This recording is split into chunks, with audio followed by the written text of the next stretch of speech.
Oh, selamat pagi teman-teman. Kali ini Jenggala kedatangan tamu yang jauh-jauh dari Blora bernama Ramadan Ega.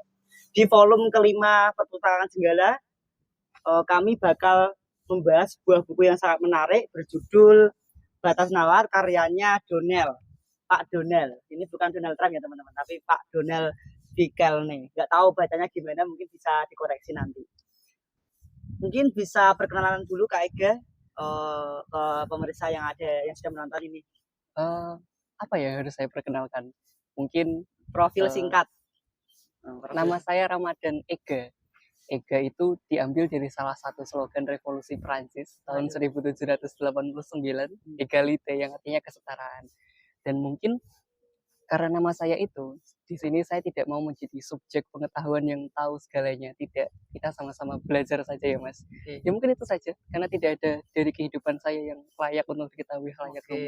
Hal yang privat teman-teman nggak boleh ada yang tahu. Mungkin langsung saja ya pemirsa, kita bakal membedah sebuah buku yang sangat menarik banget kayak Donald Carney. Mungkin Kak Ega bisa menjelaskan proses pembacaannya sampean terhadap buku ini gimana awal mulanya, mungkin kok tertarik sama Donald Carney gimana? Sebenarnya saya membaca buku ini karena kebutuhan lomba, ada lomba esai. Kebetulan tema tema esainya sangat besar untuk ukuran saya yang cuma penjual wedang ronde, yaitu integrasi antara agama dan juga sains. Saya sadar bahwa agama dan sains hanya diperuntukkan hanya untuk orang-orang yang bernalar saja. Karena itu saya tertarik untuk membaca buku ini karena ia menjelaskan apa itu nalar, dari mana datangnya, dan apa yang bisa dilakukannya. Karena itulah saya membaca buku ini. Memang saya membaca buku ini secara antusias, tapi untuk pertemuan kali ini saya tidak bisa membahas buku ini secara holistik karena keterbatasan waktu untuk membaca. Ya karena tadi jualan wedang ronde, harus setor jajan ke pasar dan sebagainya. Waktu membaca saya cuma dari jam 10 malam sampai jam 1 malam. Wah, hebat sekali ya. Wah, hebat sekali sih. Oh, mungkin langsung saja Kak Ega bisa menjelaskan beberapa isi bab dalam buku ini dari apa Kak? Mau bahas apa lagi mula-mula? Mungkin bisa kita mulai dari mengapa Pak Donald ini menulis buku ini, gitu kan? Betul. Karena keterbatasan pengucapan, kita sebut saja Pak D ya, Pak Donald, Pak D. Iya, Ya. Pak D, Pak D. Pak D percaya pada sebuah mitos. Kalau anak-anak itu harus sekolah supaya dia bisa membedakan mana yang benar dan mana yang buruk. Sekolahlah yang membentuk nalar manusia supaya kita bisa membangun peradaban ke arah yang lebih baik. Tapi Pak D ini hidup nyaris sebelum Perang Dunia Kedua bergejolak. Ini yang jadi pertanyaan dari Pak D. Bukankah nalar yang menciptakan peradaban ke arah yang lebih baik? Tapi kenapa Jerman yang kala itu terkenal dengan para filsufnya, dengan para penyairnya, dengan budaya sastranya, bisa melahirkan sosok seperti Hitler? Dan kita tahu sendiri, gejolak Perang Dunia Kedua itu, Partai Nazi tidak dibangun oleh orang-orang yang bodoh, justru dibangun oleh para intelektual. Ini yang jadi gejolak pikiran Pak D. Bukankah nalar membuat orang menjadi lebih baik? Tapi mengapa orang-orang yang bernalar justru melahirkan partai seperti Nazi? Atau, ini hipotesisnya Pak D, jangan-jangan orang-orang yang mendukung partai Nazi adalah orang-orang yang kurang nalar. Tapi bagaimana mengujinya? Coba kita berandai-andai kalau semisal partai Nazi itu diisi oleh orang yang punya kemampuan nalar lebih besar lagi daripada yang sebenarnya. Apakah mereka akan bertobat? Pak D merenungkan hal itu agak lama, terus dia mengambil kesimpulan. Kalau semisal partai Nazi diisi oleh orang-orang yang punya kemampuan nalar lebih besar, mereka tidak akan bertobat. Justru kemenangan Jerman adalah sesuatu yang sangat mungkin terjadi. Mungkin ras lain Arya akan dibakar habis seperti Yahudi gitu kan. Jadi sini Pak D langsung tertarik untuk belajar studi tentang nalar, tentang cara kerja otak kita. Dan rumpun ilmu yang memungkinkan untuk itu adalah neurologi. Walaupun neurologi di zamannya Pak D belum berkembang seperti sekarang, tapi sejak ditemukan mesin Alan Turing, orang lalu menduga-duga, oh jangan-jangan otak kita bekerja seperti mesin yang diciptakan oleh Alan Turing. Lalu neurologi muncul di situ dan Pak D menaruh minat pada ilmu itu. Akhirnya dia bersekolah, saya lupa dia sekolah di mana, tapi akhirnya dia jadi kepala asosiasi untuk lembaga yang mengurusi gangguan neurologi gitu. Dia jadi ketuanya. Saya lupa nama organisasinya apa, tapi yang terjelas dia menduduki posisi yang strategis. Gitu. Itu awal mula kenapa buku ini tercipta. Nah, Pak D mengawali penjelasannya dengan hal yang paling dasar. Sebelum kita berbicara tentang konsep yang muluk-muluk, kita awali dari definisi. Apa itu nalar? Terus dari mana dia datang dan apa yang bisa dilakukan? Tapi kita mulai dari apa itu nalar dulu. Kalau misal kita berbicara tentang linguistik, ya kan, definisi itu tidak terpaku pada referen, pada apa yang dikandungnya, tapi terpaku pada pembedanya. Kita bisa tahu bahwa meja itu meja karena ada sesuatu yang berbeda, yaitu kursi misalnya, atau apa ya, batu atau pohon dan sebagainya. Definisi itu bergantung pada pembedaan. Nah, kita lalu dihadapkan pada konsep-konsep yang agak mirip dengan nalar, seperti apakah nalar sama dengan logika? Apakah nalar sama dengan akal budi? Dan apakah nalar juga sama dengan kesadaran? Pak D menjelaskan hal itu pada bab awal, dan dia mengemukakan sebenarnya sulit untuk mencari garis demarkasi antara logika, nalar, akal budi, dan juga kesadaran. Apalagi dalam konteks pembicaraan sehari-hari kan, orang seringkali mencampur adukan nalar, logika, dan juga akal gitu. Seolah campur aduk dan tidak ada perbedaan sama sekali. Tapi kalau semisal kita berbicara pada rumpun ilmu, pada epistemologi, pembedaan itu harus dibangun. Pak D mulai dari logika. Logika adalah alat untuk kita menarik kesimpulan secara runtut. Logika tidak harus punya keterkaitan dengan dunia nyata, sama seperti soal matematika. Kak Rudi berenang dengan kecepatan 300 km per jam. Berapa waktu yang dibutuhkan untuk sampai 1000 km misalnya. Kita bisa menggunakan logika untuk mendapatkan jawaban. Tapi kan mana mungkin ada orang yang berenang dengan kecepatan setara mobil F1, kan tidak ada. Logika itu seperti itu. Dia cuma bisa menarik sebuah kesimpulan, tapi dia tidak tahu dunia luar. Logika adalah alat yang dimiliki oleh nalar. Lalu apa itu nalar? Nalar itu adalah seluruh upaya kita supaya bisa mencapai apa yang kita inginkan. Tujuannya cuma itu. Kalau semisal kita tanya apa itu nalar ke para ekonom, dia akan bilang bagaimana mendistribusikan sumber daya supaya efisien. Kalau semisal kita tanya nalar kepada para ahli hukum, dia akan bilang bagaimana cara menciptakan keadilan atau memenangkan sebuah perkara, dan seterusnya dan seterusnya. Tapi ada garis merah yang bisa kita tarik, yaitu bagaimana cara kita mencapai apa yang ingin kita tuju. Cuma itu toh. Cara, dia cuma menjawab bagaimana, tapi dia tidak menjawab mengapa. Lalu nalar adalah alat yang dimiliki oleh akal budi kita. Seluruh realitas batin yang kita miliki, emosi, termasuk rasa senang, rasa sedih, terus daya nalar kita, daya imajinasi kita, semuanya termasuk dalam akal budi. Dan akal budi adalah bagian dari kesadaran, consciousness. Kita tidak tahu kesadaran seperti apa, bahkan Pak D sendiri juga mengakui untuk ilmu neurologi sampai saat ini pun, sampai era modern, saat kita membuat podcast ini, kesadaran masih sesuatu yang masih sangat abstrak dan jadi perdebatan yang sengit di antara para ilmuwan. Jadi, apa yang hendak dikatakan Pak Donald adalah antara logika, nalar, akal budi, dan kesadaran tidak dipisahkan pada petak-petak kategoris, tetapi pada hierarkis, bertingkat. Bertingkat ya sebenarnya. Bukan sesuatu yang berbeda-beda, tapi sesuatu tingkatan-tingkatan. Gitu. Hierarki. Ada sesuatu yang menarik dari buku ini ketika Pak D menjelaskan relasi antara nalar dan juga wicara. Karena kita sering mengatakan bahwa ya nalar itu adalah bahasa ke diri sendiri. Kita tidak bisa berpikir tanpa berbahasa. Kita menyelesaikan soal matematika 1 ditambah 1 sama dengan itu kan salah satu bentuk berbahasa juga, tapi di dalam pikiran. Tapi apa yang dikatakan oleh Pak D di sini? Apakah nalar terkait dengan bahasa? Dan atau jangan-jangan nalar dan bahasa adalah dua hal yang berbeda? Kalau semisal kita berkaca pada tradisi filsafat, orang seperti Levi Strauss misalnya, dia akan bilang bahwa nalar dan juga bahasa adalah sesuatu yang sangat-sangat berbeda. Nalar tidak butuh bahasa. Nalar butuh bahasa dan bahasa butuh nalar. Tapi kedua hal itu tidak bisa disatukan. Orang-orang seperti Levi Strauss banyak dan sampai sekarang masih ada, dan di sisi yang berseberangan ada Immanuel Kant yang berkata bahwa oh tidak, nalar dan bahasa adalah sesuatu yang sama sebenarnya. Cuma karena kita dalam berkomunikasi perlu pembeda, maka konsep perbedaan itu lalu muncul. Tapi dalam kenyataannya, dalam praktik, nalar dan berbicara adalah dua hal yang berbeda. Dua hal yang sama. Yang sama secara praktik. Pak D tidak mau terjebak pada perdebatan filsafat yang tiada akhir, karena filsafat itu tidak ada tumpuan yang kejal kan. Perdebatan akan bisa terus mengalir. Perdebatan sejak Plato dan juga Aristoteles sampai sekarang pun masih berlangsung. Padahal sudah 2000 tahun lebih gak selesai-selesai. Pak D tidak mau terjebak pada diskursus filsafat seperti itu. Maka ia menganalisis otak. Dan hasil kesimpulannya adalah nalar berbeda dengan bicara.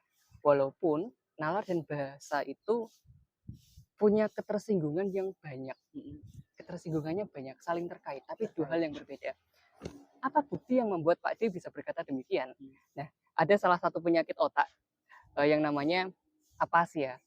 Saya nggak tahu bagaimana cara menyebut, tapi tulisannya APH. Afasia.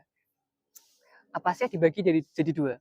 Ada afasia grammar dan ada afasia vocabulary. Orang yang terkena afasia vocabulary, dia tidak bisa berbicara secara tepat tapi dalam level kata. Seperti bilang meja jadi jema gitu. Bilang buku jadi kubu gitu.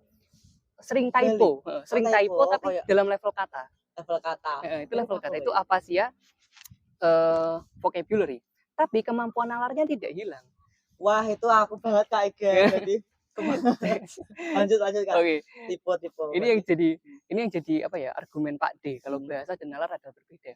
Lalu di level grammar dia tidak bisa menyusun sebuah konsep bahasa jadi kalimat yang utuh. Kalimatnya sering berantakan, tapi penyebutan katanya benar gitu. Nah, yang grammar ini dibagi jadi dua lagi. Dia tidak bisa, ada yang namanya afasia reseptif. Jadi kalau ada orang ngomong dia sulit memahami, tapi nalarnya tidak hilang. Yang kedua itu ekspresif. Dia bisa memahami orang lain, tapi ketika dia ditanya, dia bingung. Salah satu contoh yang digunakan Pak D adalah salah seorang pekerja kayu, pabrik kayu. Dia ditanya, apa pekerjaanmu? Dia bisa memahami kalimatnya, tapi dia sulit untuk mengatakan, kayu, dari jam 7 sampai jam 4. Kerja lembur dibayar lebih. Jadi dia tidak bisa mengkonsepsi sebuah kalimat. Tapi dia paham perkataan orang lain. Itu yang ekspresif. Yang reseptif, dia tidak bisa memahami perkataan orang lain. Gitu. Ini yang jadi argumen Pak D bahwa bahasa dan bicara itu dua hal yang sangat berbeda. Walaupun nalar membutuhkan bahasa dan bahasa membutuhkan nalar. Gitu. Ada satu lagi sebenarnya. Namanya agnosia. Ini tidak terkait dengan bahasa, tapi terkait dengan konsep. Bahasa kan sebenarnya kan kumpulan konsep yang diartikulasikan kan. Nah, orang yang mengidap agnosia itu yang digunakan contoh Pak D, dia membuat esai, dia mengutip esai dari seseorang yang saya lupa namanya. Intinya judul esainya adalah seseorang yang mengira bahwa istrinya adalah topi. Dia kesulitan membedakan sebuah konsep. Jadi gini, pernah ada orang kaos kakinya diambil. Terus disuruh untuk menggunakannya kembali. Beberapa jam dia tidak bisa menggunakan kaos kakinya kembali. Ketika ditanya apakah butuh bantuan apa gitu, menggunakan kaos kakimu. Ini kaos kakiku. Dia bilang ini kaos kakiku, tapi dia menunjuk kakinya sendiri. Lalu itu bukan kaos kakimu, itu kakimu. Yang kaos kakimu itu gitu. Oh, saya kira itu yang kakiku. Dia tidak bisa membedakan sebuah konsep. Gitu. Nah, tapi kemampuan bernalarnya masih. Nyatanya ketika dia diajak berbicara, dia masih bisa memahami. Begitu. Jadi Kak, aku mau tanya. Berarti ada kayak teman-teman kita yang mungkin di kelas atau di kampus atau di luar konteks pendidikan, biasanya kan juga dia itu kesulitan untuk memahami sesuatu. Atau mungkin ya itu masuk konsep ini Kak, berarti kayak orang yang susah memahami sesuatu atau mungkin nalarnya kurang memahami atau gimana? Iya, masuk seperti itu karena gini, tidak ada sesuatu yang tidak terkait dengan nalar kita. Kita tidak berbicara tentang jiwa, tentang takdir, tidak ya. Tapi seluruh kemampuan kita, termasuk kemampuan kualitas gitu, kualitas menalar, kualitas menerima pesan dan seterusnya, itu terkait dengan otak. Bagian otak yang rusak tertentu itu juga berakibat pada sesuatu gejala yang tertentu juga. Gitu. Jadi kita tidak bisa serta-merta menyalahkan kalau orang itu bodohnya setengah mati, tidak bisa disalahkan karena memang struktur otaknya tidak mendukung dia untuk menjadi seorang intelijen gitu. Berarti memang ada beberapa orang-orang yang memang tidak masuk ke ranah gitu ya, paham kayak gitu. Misal memahami tentang bentuk-bentuk konsep nalar atau mungkin diajak ngobrol malah Hmm. aku tuh maksudnya ngantuk aku kok ngono lho, Iya. malah ngantuk, malah justru koyo alah membosankan. Sedangkan sebenarnya menurut orang yang bernalar itu malah menarik pembahasannya kalau kita sampai berargumentasi, saya menanggapi. Tapi kan ada beberapa teman kita yang memang nggak paham, berarti masuk ya kak ya? Iya, Masuk masuk ke situ. termasuk. Oh, Tidak hanya pada apa yang kita sebut jelek seperti itu iya, kan heeh, konotasinya negatif, negatif. termasuk yang konotasinya positif seperti Albert Einstein misalnya, Mhm. atau Heisenberg misalnya, atau ilmuwan-ilmuwan besar yang lain. Itu tidak bisa dikatakan ia pintar karena belajar, tapi karena struktur otaknya Oh, memungkinkan dia untuk menjadi seorang yang pintar. oh, pengaruh.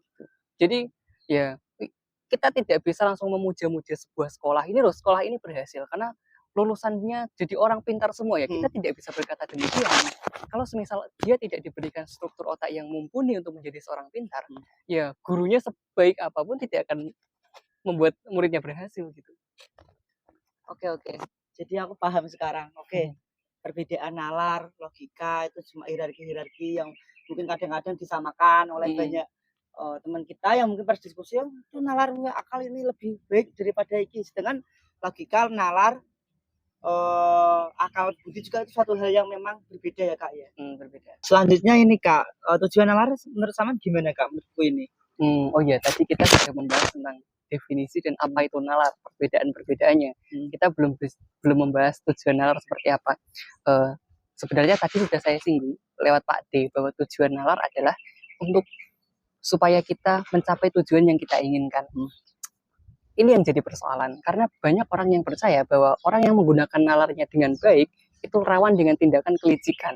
Apakah ada orang korupsi itu goblok? Tidak ada. Orang yang korupsi itu S2, S3, profesor dan sebagainya. Ini pernyataan yang sesat lagi menyesatkan ya. Karena nalar tidak bisa menentukan tujuan. Yang menentukan tujuan adalah naluri kita sebagai seorang manusia. Lalu Pak D menjelaskan, naluri seperti apa yang bisa menyetir nalar? Pak D cuma menggolongkan menjadi 3 hal besar saja.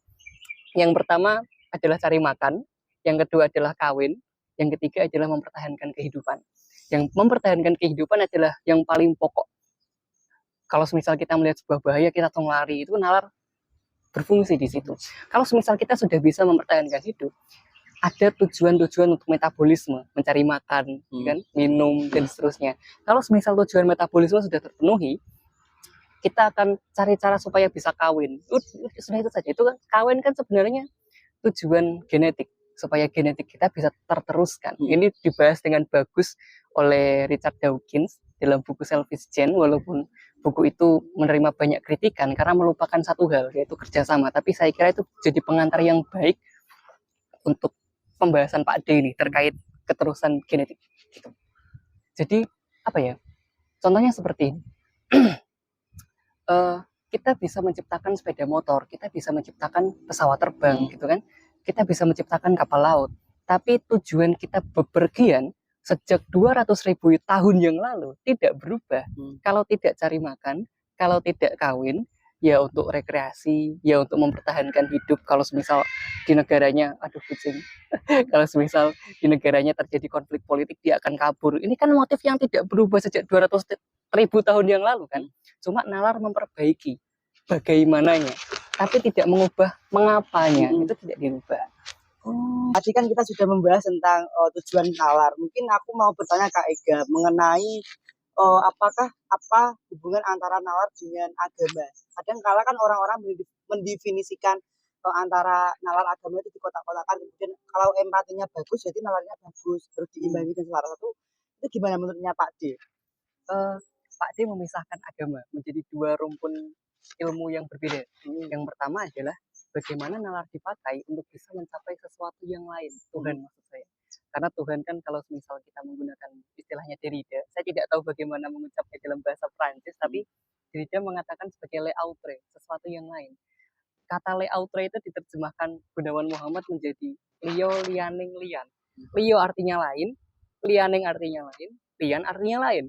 Dan 3 kata yang artinya lain itu bergabung menjadi satu frasa, sesuatu yang untuk mengekspresikan bahwa Tuhan itu sesuatu yang tidak bisa tercapai oleh akal kita.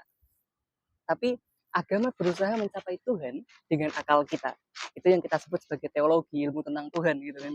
Ya, Pak D tidak menjahas di situ, tapi Pak D membahas agama lebih pada sisi-sisi antropologinya. Bagaimana keterkaitannya dengan etika. Nah, ada dua jawaban sebenarnya. Kalau misal kita berbicara tentang agama purba, nalar dipakai di situ. Karena gini, kita bahas dulu mengapa agama bisa muncul dalam sebuah peradaban. Ketika kita masih menjadi pemburu pengumpul, kita masih berkumpul pada satu kelompok yang kecil saja. Tentu kelompok kecil itu tidak bisa bergerak sendiri-sendiri, harus ada seorang pemimpin, harus ada orang yang mengatur. Kalau misal dalam kelompok kecil hanya butuh kekuatan yang besar, hanya butuh tinggi badan yang besar gitu kan, orang-orang lain sudah takluk dengan kita. Tapi ketika peradaban berkembang, kelompok yang tadinya kecil-kecil itu bersatu menjadi sebuah pemukiman bersatu menjadi sebuah negara kota, orang yang kuat ini tidak cukup untuk mengatur sebuah peradaban. Diperlukan sebuah sebuah tata aturan yang berdasar pada rasa takut yang kita sebut sebagai etika. Seluruh agama, saya tidak bicara bahwa seluruh agama sama, tapi setidaknya ada satu benang merah yang menyamakan semua agama. Seperti tidak boleh mencuri, tidak boleh berbohong, tidak boleh membunuh orang. Ini kan sebuah etika yang universal, di seluruh dunia sama. Gitu. Agama purba, yang menurut Pak D ini agama purba, bertumpu pada nalar. Tapi ketika agama berkembang menjadi sebuah narasi penjelasan, nalar digunakan untuk daya khayal, daya imajinasi. Dimunculkanlah sosok dewa yang suka murka, dimunculkanlah sosok tentang nirwana gitu, dengan segala bidadari, makanan enak dan seterusnya. Jadi nalar bergeser.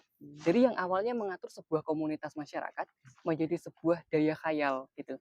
Untuk agama yang modern ini sebenarnya bukunya Pak Daniel Dennett lebih cocok membahas itu. Tapi untuk Pak D berkata bahwa agama membutuhkan nalar pada awalnya dan pada akhirnya pun juga membutuhkan nalar supaya agama bisa tetap relevan dalam peradaban.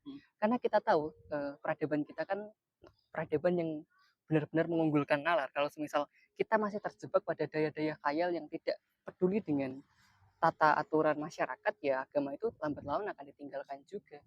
Kak, aku mau tanya ini. Kan nalar kan ada beberapa orang yang menganggap bahwa saya nalar ini memang kayak nalar itu justru bisa membuat kamu sesat, bisa membuat kamu itu membuat kerusakan. Lebih baik kan kita harus mengedepankan etika dalam suatu hal. Misal agama menjadi pagere etika gitu. Apakah memang ungkapan-ungkapan seperti itu dibahas oleh Pak D atau mungkin Kak Ega sendiri bisa memaparkan terkait apakah memang ada hubungannya antara agama sebagai etika dan ada hubungannya nalar sebagai berbuat keburukan atau dua-duanya itu bisa menjadi alat Kak Ega?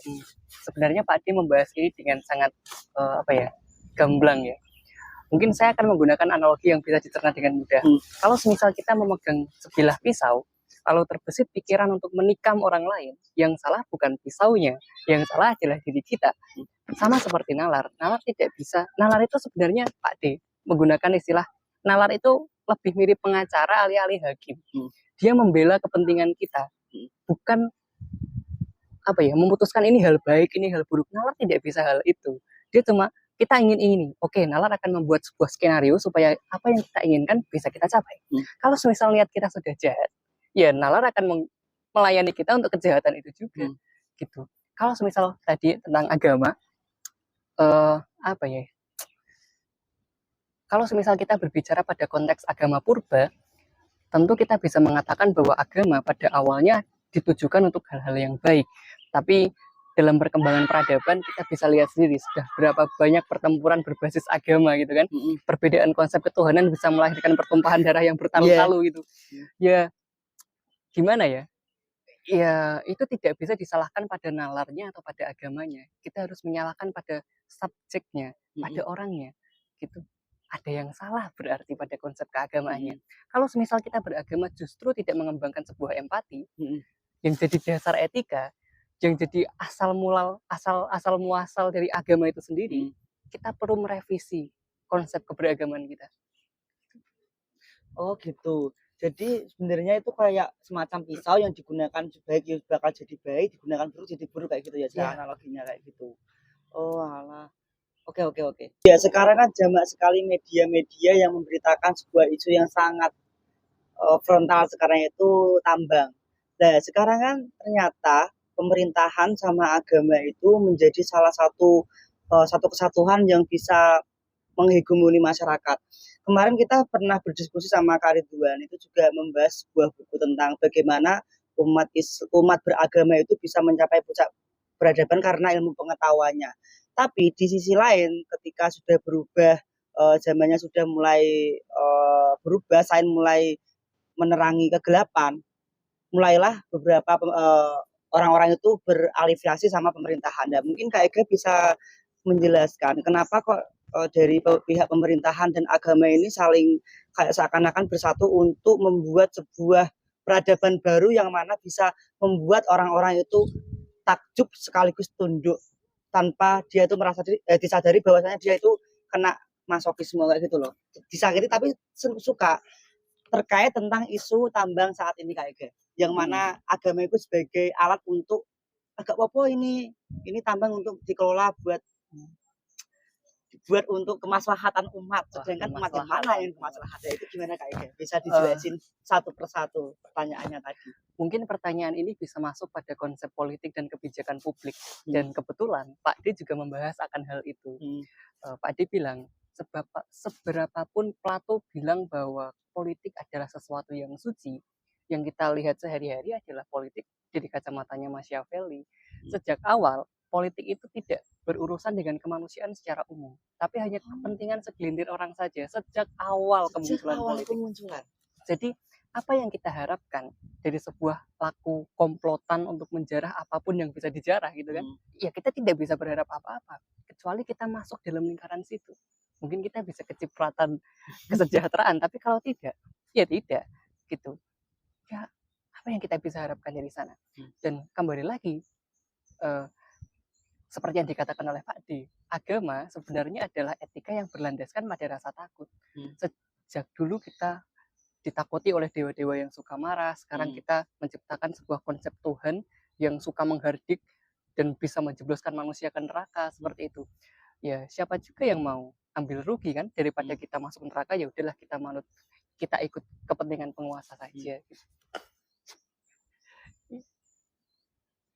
Terkait ini Kak Ega, apa namanya, berarti kan ini isunya kan sekarang banyak kan tentang ormas-ormas yang menyetujui pertambangan itu, yang mana mereka itu mendisklaimer bahwasanya untuk kemaslahatan umat dan kita mengolahnya ya orang-orang yang ahli. Apakah memang sebetulnya menurut Kak Ega berdasarkan buku ini ya, apakah memang korelasinya itu memang digunakan seperti itu agama atau memang lebih dari itu? Misalkan Pak D ini mungkin bisa mendefinisikan terkait kepentingan-kepentingan orang yang mana mengatasnamakan agama, yang mana agama bisa menjadi tameng Kak, untuk menundukkan manusia.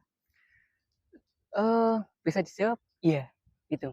Kita pernah lihat, kalau misal kita lihat dalam sejarah, kita dihadapkan pada lanskap duet horor antara agama dan negara ya pada Eropa abad pertengahan, dan kita tahu akibatnya seperti apa. Giordano Bruno dibakar hidup-hidup, Galileo tidak boleh menerbitkan hasil pikirannya, dan seterusnya. Kopernikus bahkan tidak berani untuk menerbitkan bukunya tentang bumi mengelilingi matahari, dan seterusnya. Ilmu pengetahuan justru mandek ketika agama merangkul negara untuk menjadi sebuah kekuatan tunggal. Dan itu yang saya kira terjadi di Indonesia. Ilmu pengetahuan kita tidak bisa dikatakan berkembang. Bahkan sejak era kolonialisme. Kita mungkin bisa berani berkata bahwa sejak era kolonial, ilmu pengetahuan kita lebih baik daripada ilmu pengetahuan kita saat ini. Bagaimana ya? Sulit untuk menjawab permasalahan yang kompleks karena kita dihadapkan pada suatu kekuatan yang besar, sulit untuk ditumbangkan, kecuali kita bisa sama-sama seperti rakyat Prancis gitu, menggulingkan Raja Louis ke berapa itu dipancung dalam gilotin, ya mungkin apa ya namanya ya,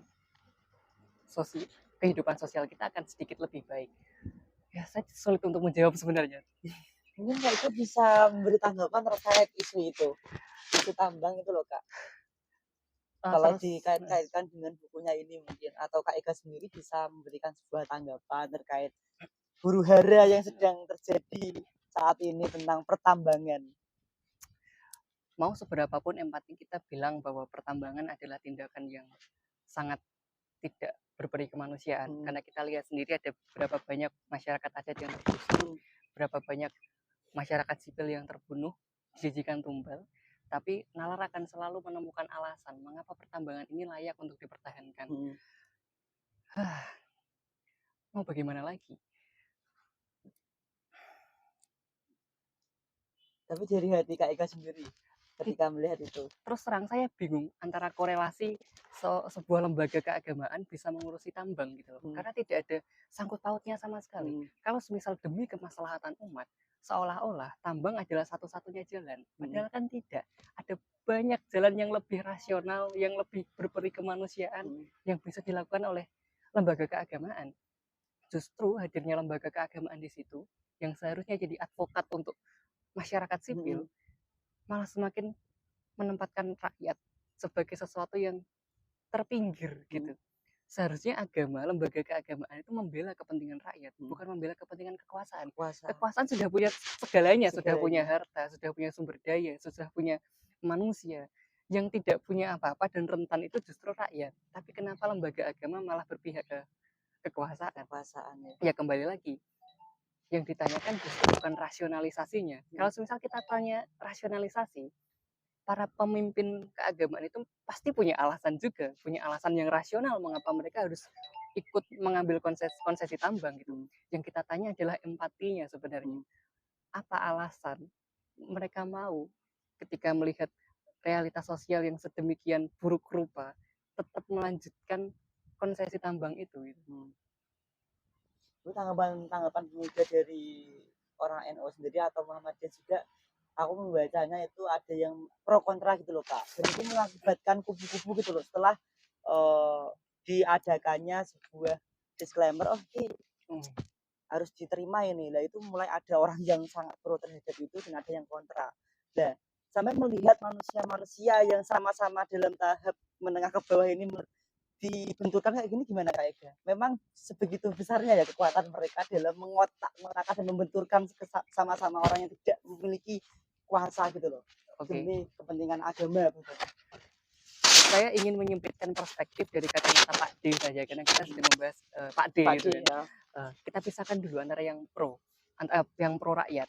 Apakah dia berdiri di sisi rakyat juga, atau justru hanya belum kebagian jatah? Kan kita tidak tahu variabel yang ia ambil gitu.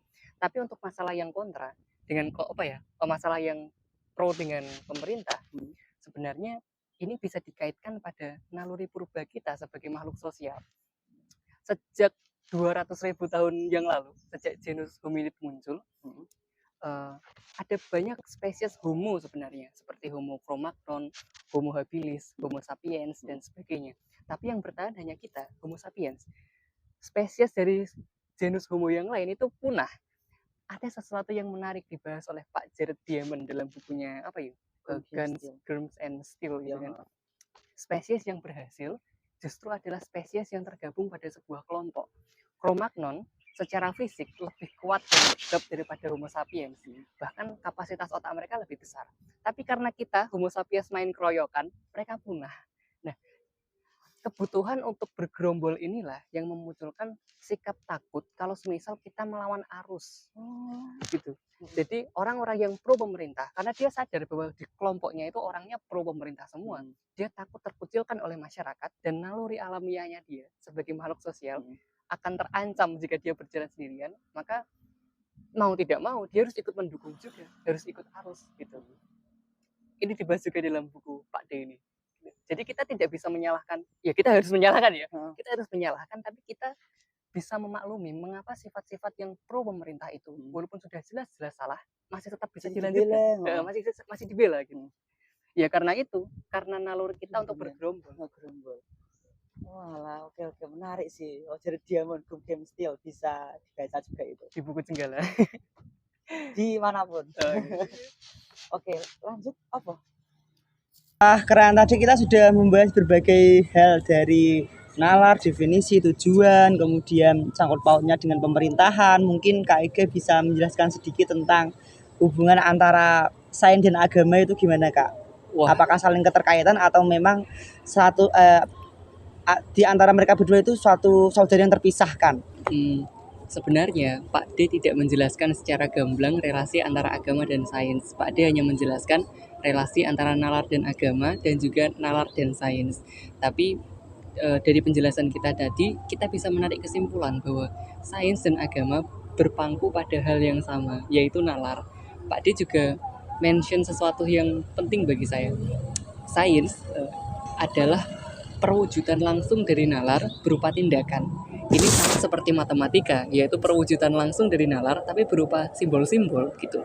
Sedangkan agama purba ya maksud saya, berpangku pada nalar untuk menata sebuah komunitas masyarakat. Maka ya sains dan agama hanya diperuntukkan oleh orang-orang yang berakal saja sebenarnya. Ya relasinya hanya itu saja. Kita tidak bisa menggunakan Pak D untuk pertanyaan Mas Rudi, tapi kita bisa sedikit menyinggung pemikiran dari Nidal Gusow. Dia bilang bahwa relasi antara agama dan sains terpisah menjadi 3 bentuk.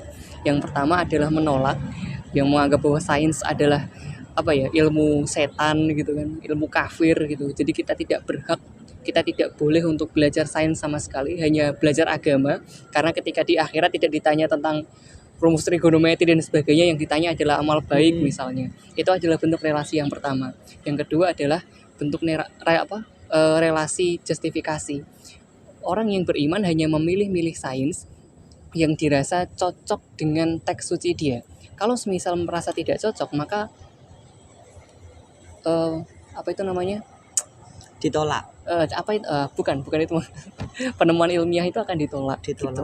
Tapi kedua bentuk ini menurut Pak Nidal Gusow adalah bentuk yang sama-sama ekstrem dan tidak patut untuk diambil. Bentuk yang paling bagus adalah bentuk independensi.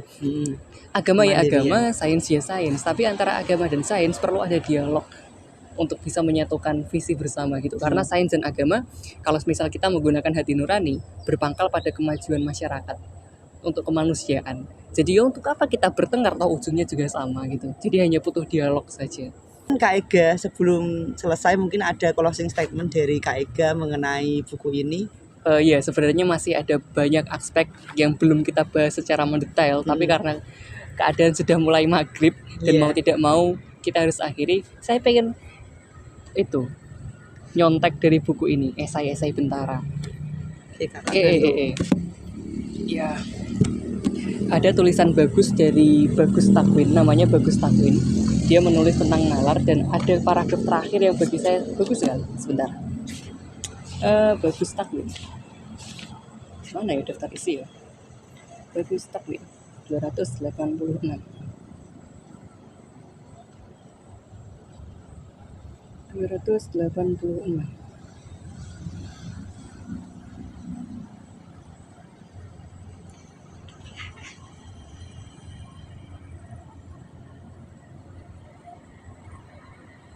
Alah, gak nemu. Katanya ya. Tentang apa Kak? Dek iki nulis puisi, Bu Man. Puisi. Tapi yalah langsung Pak Dewa yo. Closing statementnya Kak tentang buku ini apa Kak? Kita bisa tahu bahwa nalar membawa peradaban kita menjadi semaju sekarang. Walaupun Pak D bilang struktur otak kita tidak berkembang selama lebih dari 200.000 tahun.